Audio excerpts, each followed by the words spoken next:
សូមជំរាបសួរគណៈកម្មការលោកគ្រូអ្នកគ្រូមិត្តភ័ក្តិសហគ្រិនប្រុសអ្នកយើងកិត្តិយសទាំងអស់ថ្ងៃនេះខ្ញុំតំណាងឲ្យមជ្ឈមណ្ឌលមន្តនីហ៊ុនសែនខេត្តពោធិ៍សាត់ខ្ញុំឈ្មោះវិបុលខ្ញុំសូមនិយាយពីប្រវត្តិសក្ខេបបន្តិចពាក់ព័ន្ធនឹងមជ្ឈមណ្ឌលមន្តនីហ៊ុនសែនខេត្តពោធិ៍សាត់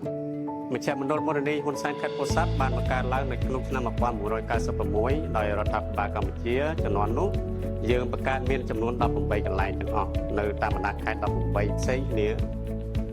ហើយមកទល់បច្ចុប្បន្ននេះយើងនៅសល់តែមួយកន្លែងគត់ដែលនៅមាននិរន្តរភាពគឺមជ្ឈមណ្ឌលមន្តនីហ៊ុនសែនខេត្តពោធិ៍សាត់ដំណោះស្រាយនៃបេសកកម្មរបស់យើងគឺដូចគ្នា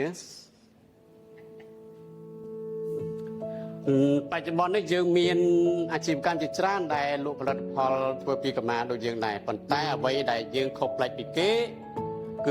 គឺយើងធ្វើសកម្មភាពដើម្បីជួយសហគមន៍យើងមិនរកប្រាក់ចំណូលទេយើងមិនរកប្រាក់ចំណេញទេហើយយើងផ្ដោតទៅលើគុណភាពផលិតផលដោយប្រើប្រាស់ជំនាញប្រពៃណី